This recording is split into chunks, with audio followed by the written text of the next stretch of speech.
berharap seluruh anggota kami tidak berbuat curang dan menekankan untuk tidak menjadi calon atau menjadi perantara atau memanfaatkan kesempatan ini untuk kepentingan pribadi. Saya larang pada perintahkan dalam program nanti untuk menyelidiki, mencegah atau memproses apabila didapatkan hal tersebut.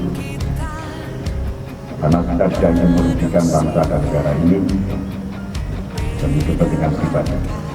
Nah, ini untuk menciptakan satu prajurit yang diharapkan oleh pimpinan, oleh TNI Angkatan Darat menjadi prajurit yang profesional, yang bisa diandalkan dalam tugas, baik di tugas di kemasyarakatan maupun dalam tugas pertempuran.